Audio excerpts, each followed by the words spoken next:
Welcome to the Blueprint Podcast, where the blueprint to understanding a new and unified world is in our shifting consciousness.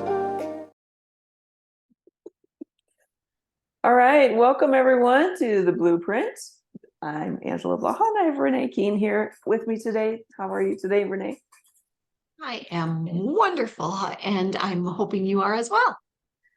Yeah, there's been some up and down energies, I want to say, since the eclipse, and we have one again pretty quickly here this week actually, isn't it? Yeah, 28th, well, right?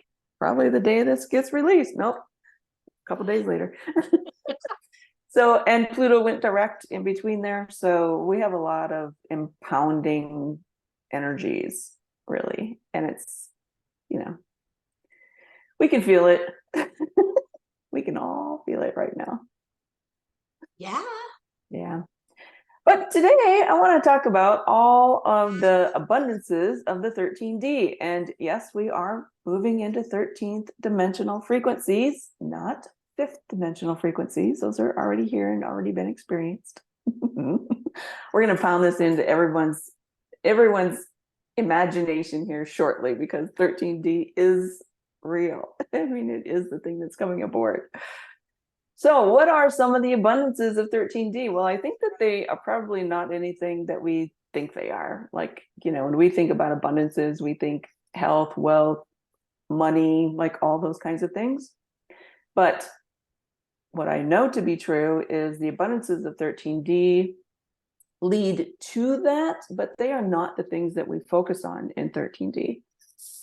For example, one of the abundances is androgyny, which is the balance of energies, not just masculine and feminine, but harmonizing or balancing the universal energies. Mm-hmm. Androgyny, it seems to be a weird word, doesn't it? Like, people have real fear about that word.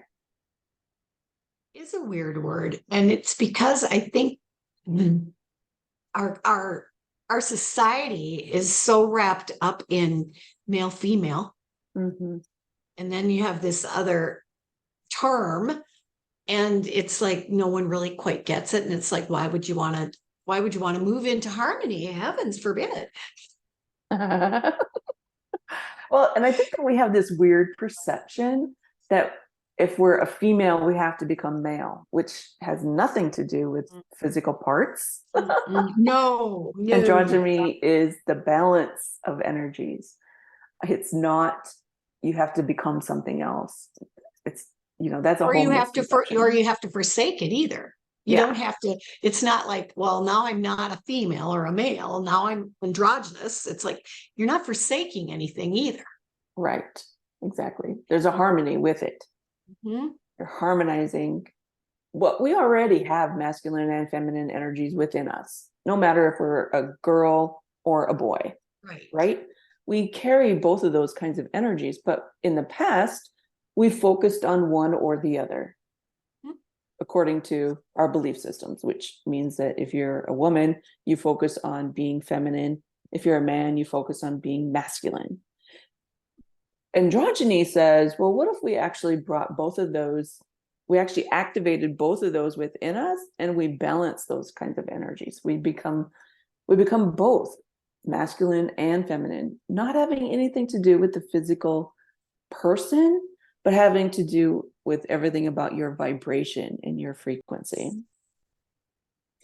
And to take that a step further, in 13th dimension is to actually harmonize and become balanced with the natural world, meaning your natural self. Mm-hmm. Your natural self. We have real fear about that, for sure. Many of us don't even understand what that is. Yeah, exactly. Mm-hmm. But I think we're going to get a crash course here pretty quickly in 2024.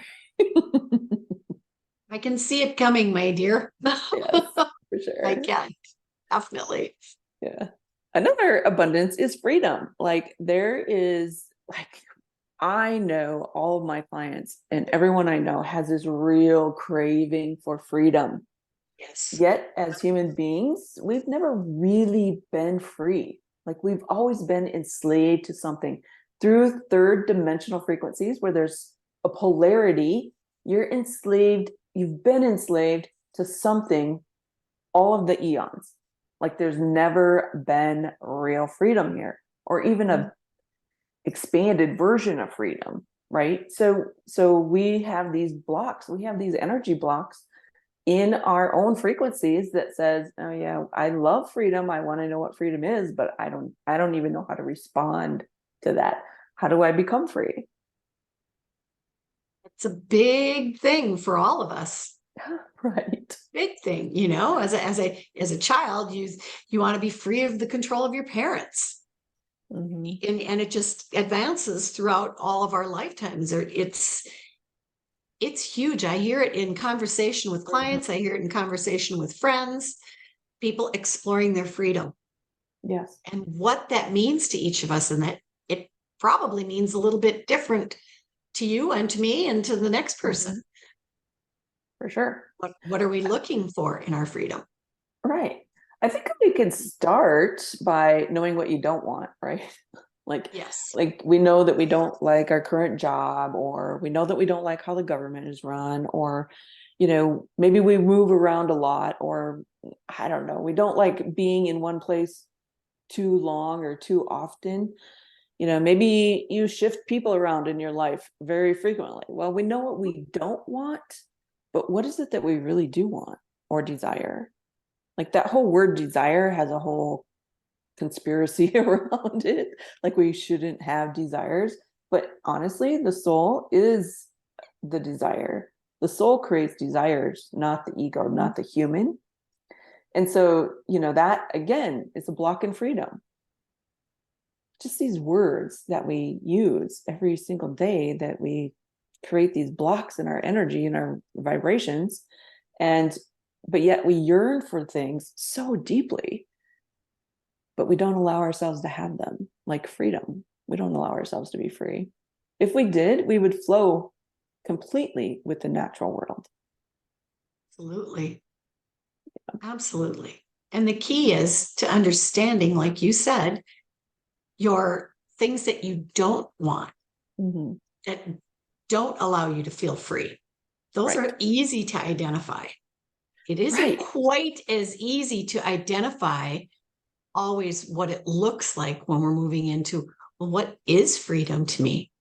Yeah. Or desire. When am I at my freest? Right. Where is that for me? And that for me is being allowed to move at will in nature, go where I wish without restriction, that kind of thing. Just to move about at my own free will, I was going to say. But yeah, that's what it's just like. I don't want to have to abide by any regulations or rules that someone else has imposed upon me. I can make rules for myself, but if I choose, but it's like, it's that freedom to just be, just be. Right. Yeah. But we don't understand being. We don't. It's a hard concept to understand, being, like just being your natural self.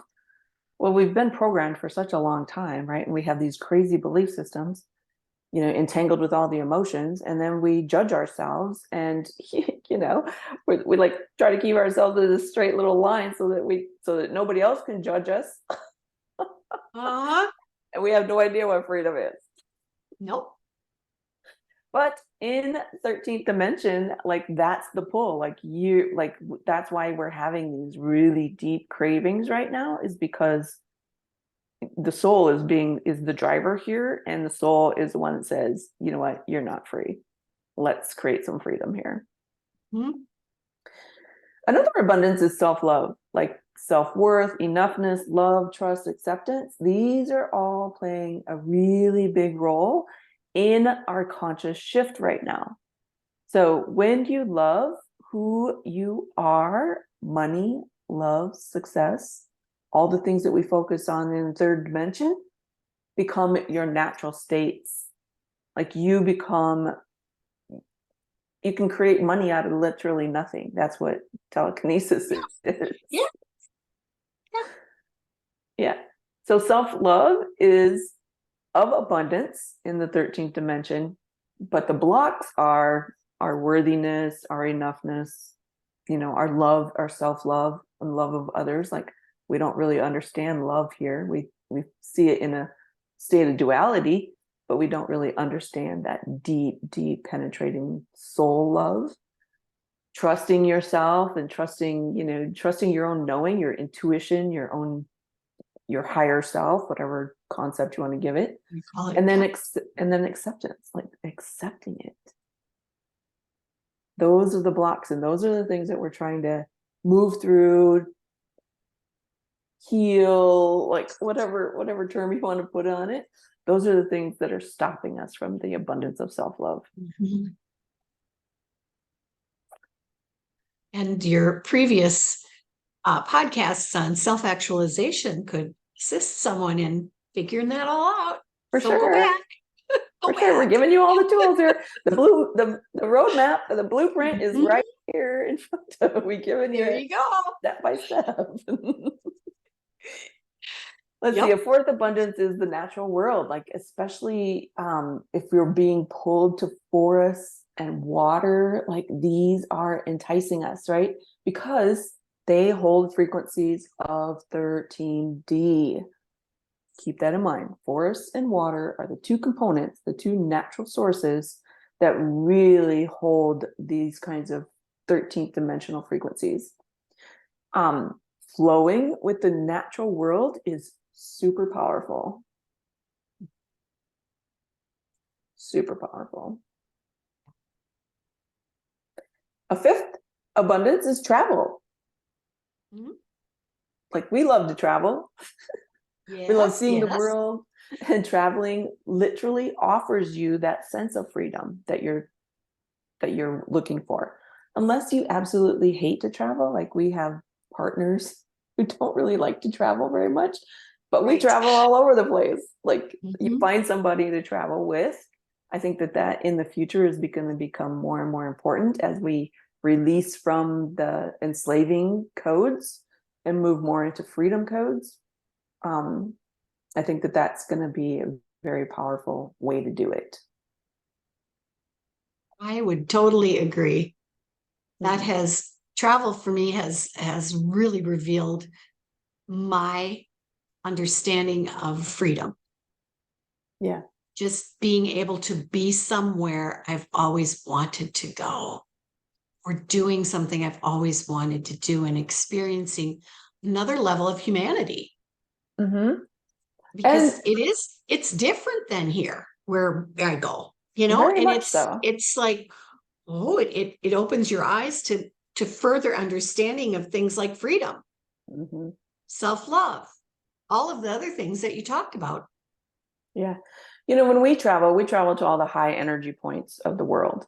And in those high energy points, a good portion of us have left soul aspects, at least soul aspects of who we used to be there, to come back in the future, to pick it up, to help yourself remember who you are.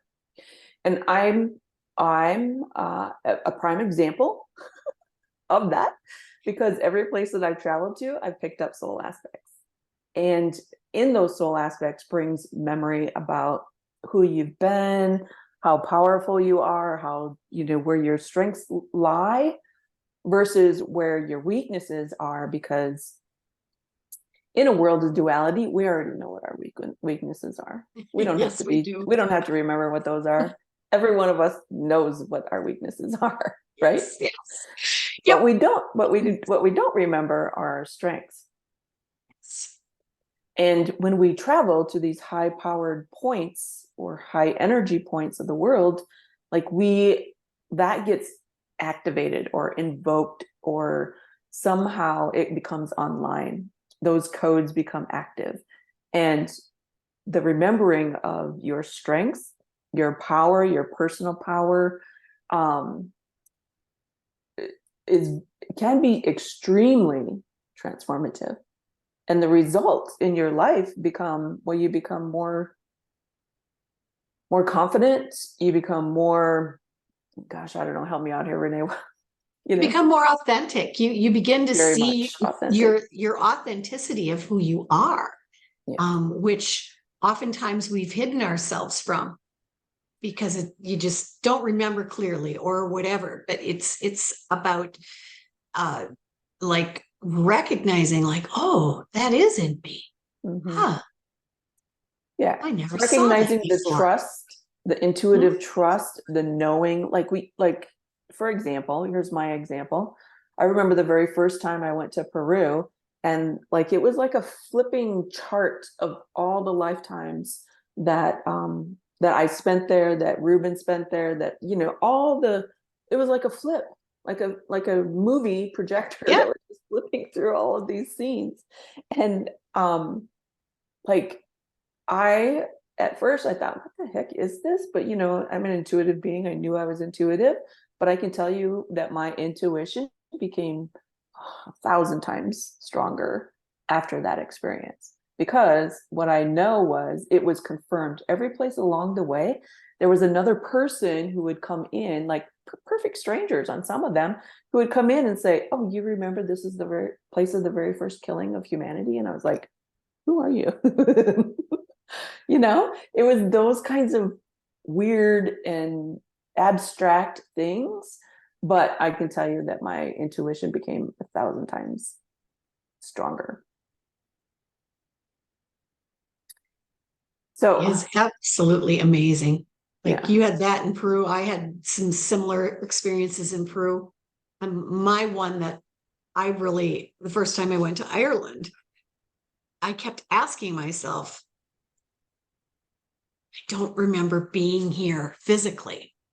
I just did not. I was like, I remembered places. They felt familiar to me, but I just never had that boots on the ground feeling. Well, it came to me when we were in a specific place. It's like, oh, I was there energetically a lot. I traveled there energetically in spirit, but not in physical human form. Now, when you hear somebody say that, that sounds like, oh, okay. But those are what you're talking. That's the kind, like your experience, my experience. Those are the things that happen when you travel to a high energy place. You become aware of things that never would occur to you anywhere else. Right. Well, and experiences like that is, we have all these different realms here in 3rd, 4th, 5th, 6th, 7th, 8th, 9th, 10th, 11th, 12th dimension.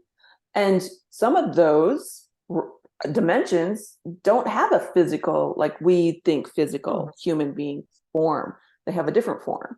And remembering those, I think, is again so powerful, because you understand just how magical you are as a being. Like you're multidimensional. And I think that that's one of the things that's coming in 13D, is remembering of your multidimensional abilities, because we are not just a human. I can guarantee that. No. So if you want to travel with us, just let us know. We'd be happy. We're game. Exactly. Another area that I think is super abundance is creativity and the logic that goes along with it, because again, we're moving into this more harmonious, unified state as a human being.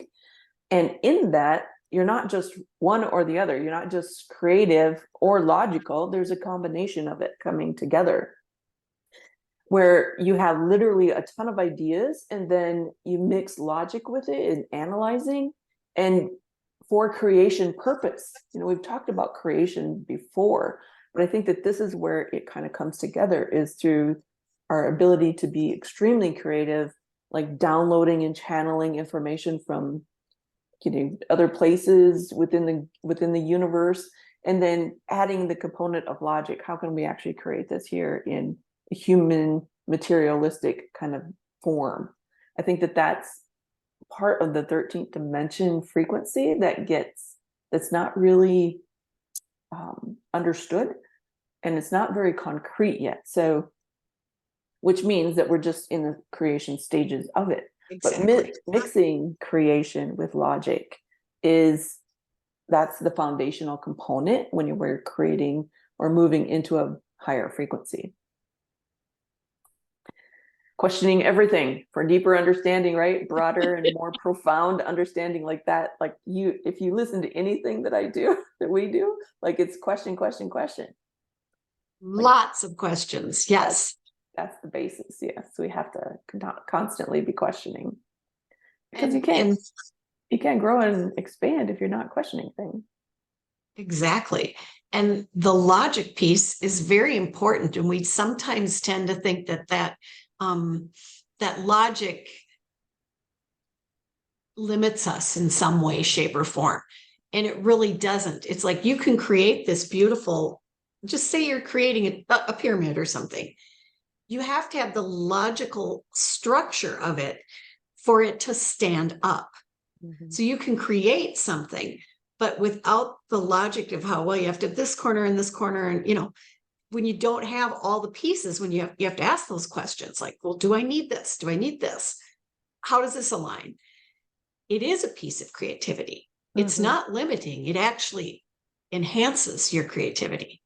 Right. It brings it into a physical manifestation. Exactly. You cannot have a physical manifestation without logic. Otherwise, it's just in the etheric, creative imagination, and it doesn't, you can't put it into a physical form if it's just still in an imagination. Mm-hmm. And so the logic is what grounds it, right? It's what brings it into a physicalness. And I think that's probably the way that I'm seeing 13D play out here. Like that is the key. Is questions. Having harmony. Well, and having that harmony between creativeness and logic. Mm-hmm. Another abundance is ancient knowledge. Like, we've talked about this for years, and I think the ancient knowledge became very popular probably 20, maybe 30 years ago, but it's becoming more and more important because it makes you feel at home. Like there's parts of you inside of you, your body, your physical body, your emotions, someplace, there's a part of you that can remember ancient knowledge. It's a part of remembering your original self. And when you remember your original self, you feel at home in a human form. You feel at home on earth. It's not a foreign concept any longer. Now it's becoming a very harmonious space to be.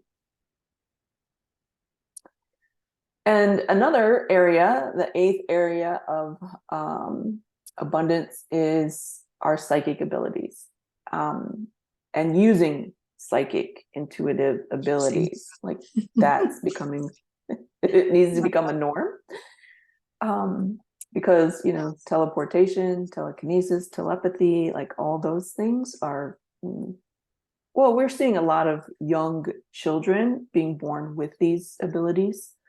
And, it's not abnormal. We should not make it an abnormality that these young beings, because they're here to change the world. And this is how it's going to change, is through these intuitive psychic abilities. And they know it. They don't have anything blocking it. Yes. They know they can, which is, to me, one of the most amazing pieces of it. It's like, wow. Yes. What a gift. Right. Well, we see them as gifts. It's their natural way, which is humans' natural way. Yes, we all have these abilities, but we've made it like it's a foreign thing, right? Like it's an abnormality to have intuition and to be psychic, but it's your most natural state. It was demonized for so long.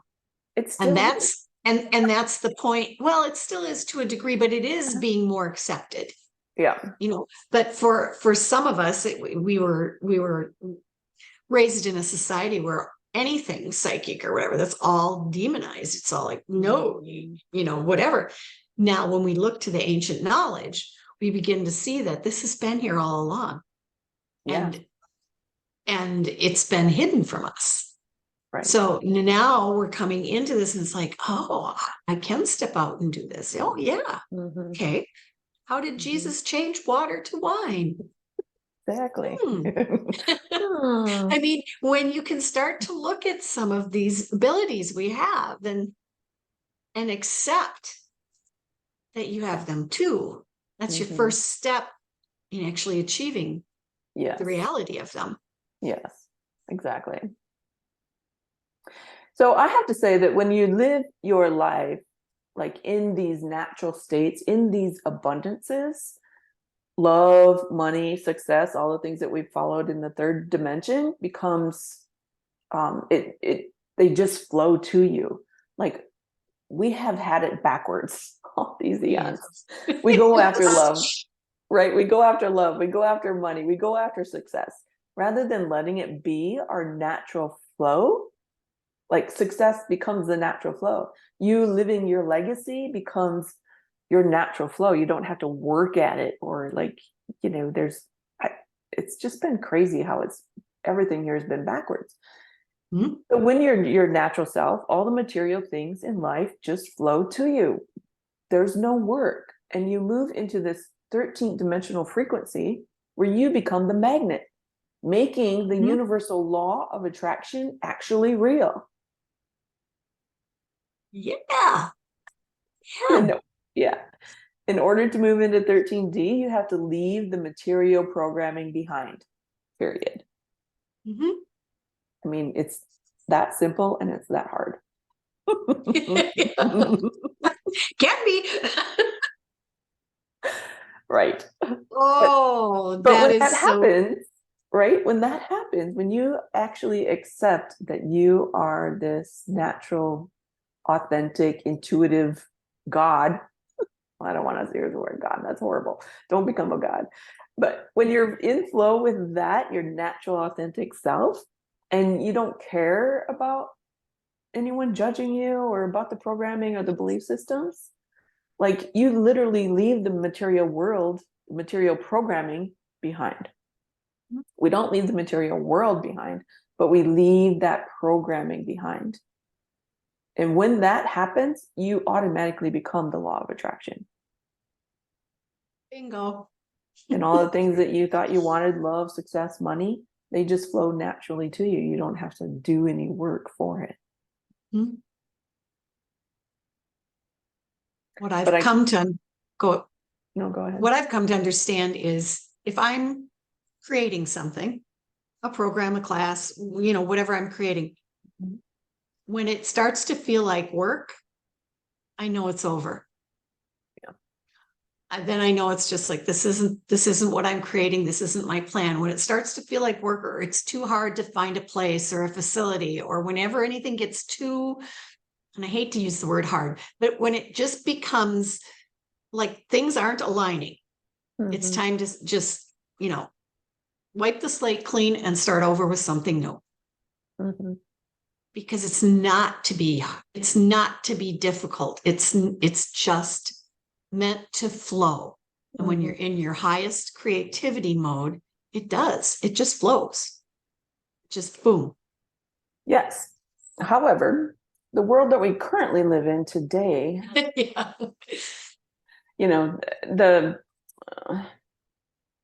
the beings behind the programming, the beings behind the control, manipulation, domination, they don't really want you to move into abundances of 13D. They don't really want you to be free. They don't, the self-love, like all of those things. And so that's the resistance that we're fighting through right now. And fighting might be kind of a harsh word, but it's probably more real than it is not. And I'm not a fighter. Like I hate fighting. I hate the whole concept of that. It's just repulsive to me anymore. But I think that's where we're stuck right now. And if we're doing any type of forecasting here, I think that's going to break. We're going to have some breakthroughs here pretty quickly with that. And moving into 2024, if we're not on this abundances of 13D kind of path, the self-actualization path, I feel like that whole fighting concept will get stronger and stronger. I would say that I agree with that. unfortunately, because I wish I didn't, but mhm. I know. So the more that we can live authentically according to our own energy, our own frequency, our own soul, like that's where all the abundances are. The abundances are not in the material world any longer, or in the material belief systems, or in the programming of the material world. Material world gets created through who you are. Like there's this creation component is becoming more and more interesting and valuable. And we have to sort of take it seriously. That's the way I see 13D playing out right now. I would agree. I think it's also an opportunity right now for us as we look at these pieces, moving into 13D, find someone, or more than someone, find beings who you can practice this with, who you can be authentic with. There, maybe you can't be your authentic self at work at this point. Maybe you just have to stay in the control and domination and do your job to get your paycheck to come home.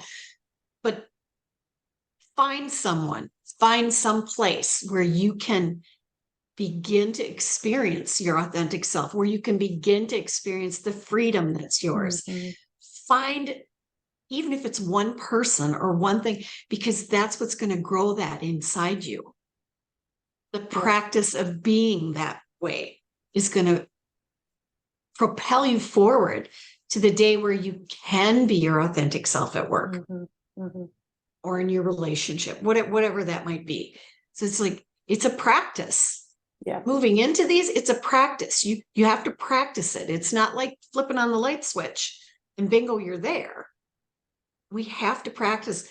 Angela and I practice daily. We do.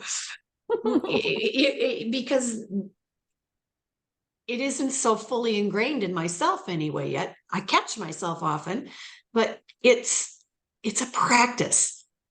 Yeah. If you just put it on the bookshelf and say, I'll look at it later, well, you don't know when later's going to come. And 13D is coming. It's pretty much here. We just have to accept it. It's pretty here. It's here, but yeah, it's like, this is what's happening. Yeah. So yeah, agree. Don't shelve it on the bookshelf. Practice it in some way, shape, or form. Exactly. Talk to your tree, whatever it is. Well, I think that's important for people to feel safe. Is like, who do they practice these kinds of things with? If that's something that you desire, reach out to us. Like, leave a comment below, and we'll create something. Like, we're here to help with this transition, and we're more than eager. We just don't always know what people want, because we're in the mix of it. And so if that's what you need and that's what you want, then please reach out. So yeah, absolutely. Yeah. All right. Thank you, everyone, for joining today. The abundances are real. They are here, and accepting them and being them is the key to success here. So thanks, Renee, for joining again today. Thank you. Have a wonderful day. You too. Thank you for being with us today. To find out more about Angela, visit her website at www.angelablaha.com.